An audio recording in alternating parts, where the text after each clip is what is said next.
તો આ તરફ વડોદરામાં જ ડભોઈમાંથી એક પ્રાથમિક શાળામાં શિક્ષકનું શરમજનક કૃત્ય છે તે સામે આવ્યું છે। શાળાના વિદ્યાર્થી પાસે જે રીતે આપ જુઓ છો ત્યારે અમારી પાસે જે એક્સક્લુઝિવ માહિતી સામે આવી છે કે તમાકુ અને ચા મંગાવતો શિક્ષક છે તે સામે આવ્યો છે અને જે રીતે શ્રીનોર રોડ 2 વસાહતની આ પ્રાથમિક શાળાની ઘટના કે જેમાં કોઈ વ્યક્તિ મહેમાન તરીકે જ્યારે શાળામાં આવ્યા હતા ત્યારે વિદ્યાર્થી પાસે શાળાના શિક્ષકે અને જે પ્રાથમિક શાળાના જે પ્રિન્સિપલ છે તેમણે તમાકુ અને ચા મંગાવી। એક તરફ આપણે જે આ વ્યસન મુક્તિની વાતો કરીએ છીએ, શાળાના જે બાળકો છે તેમના જે શાળા જે વિસ્તારમાં હોય તેની આસપાસથી પણ પાનના ગલ્લાને દૂર રાખવાની વાતો કરીએ છીએ, ત્યારે આ રીતે શિક્ષક જ બાળકો પાસે આ પ્રકારનું કૃત્ય કરાવે છે। પ્રાથમિક શાળાની આ ઘટના છે સિનોર રોડ પરની, જે સામે આવ્યું છે કે શાળાના 100 મીટરમાં જ તમાકુનું વેચાણ પણ થઈ રહ્યું હતું અને શિક્ષક જ બાળકો પાસેથી આ પ્રકારની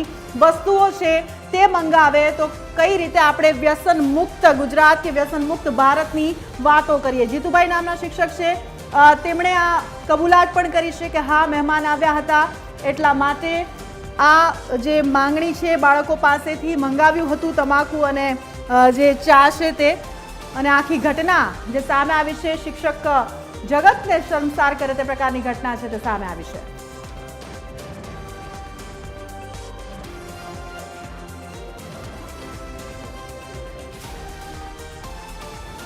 રિયાઝ કોઈ જ લેવા મોકલ્યો તને? જીતુ સાહેબે। કયા સાહેબે? જીતુ સાહેબે। જીતુ સાહેબે હું લેવા મોકલ્યા તમને? નિરાજ અને ચા। ચા અને મિરાજ બે। કઈ સ્કૂલમાંથી આવો તમે? રિયાઝ કોઈ જ લેવા મોકલ્યો તને? જીતુ સાહેબે। કયા સાહેબે? જીતુ સાહેબે। જીતુ સાહેબે હું લેવા મોકલ્યા તમને? નિરાજ અને ચા। ચા અને મિરાજ બે।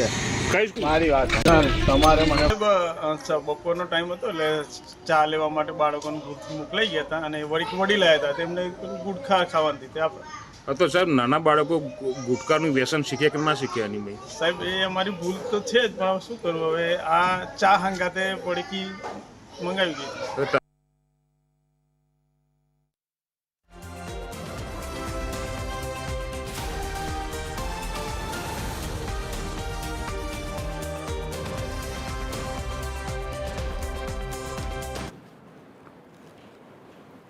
તો જે રીતે આ તરફ વડોદરાના ડભોઈની ઘટના, બાળકો પાસે શિક્ષકે જે ગુટખા મંગાવવાનો આખો મામલો છે, આ અંગે શિક્ષણ મંત્રી પ્રફુલ્લ પાનસેરિયાનું નિવેદન પણ સામે આવ્યું છે।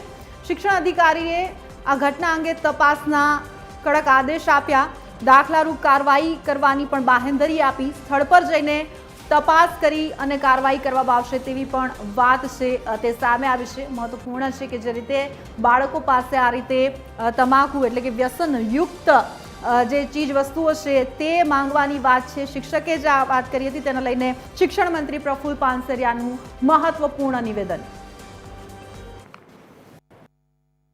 તુરંત જ જિલ્લા શિક્ષણ અધિકારીને સૂચના કરી છે, એમની તપાસ કરી અને એક દાખલારૂપ કાર્યવાહી થાય। જો દોષિત હોય ને સત્યતા ચકાસી, જો તે ખરેખર દોષિત હોય તો એ શિક્ષક પર કાર્યવાહી થવી જોઈએ। નાની વયના બાળકોને તમાકુ લેવા મોકલવા એ શિક્ષણ માટે સારી વાત નથી। દરેક શાળાની અંદર શિક્ષકો જ વ્યસન મુક્તિની બાળકોને વાત કરતા હોય છે અને અનેક શાળાઓમાં આવા ગુરુજનો આજે પણ એ મહેનત કરી રહ્યા છે, ત્યારે અપવાદરૂપ આવા દાખલાઓ બહાર આવતા હોય એ ચલાવી લેવાય નહીં। માટે અમારા જિલ્લા શિક્ષણ અધિકારીની ટીમ એ સ્થળ પર જઈ તપાસ કરી અને એમના ઉપર દાખલારૂપ કાર્યવાહી કરીશું એ ચોક્કસ।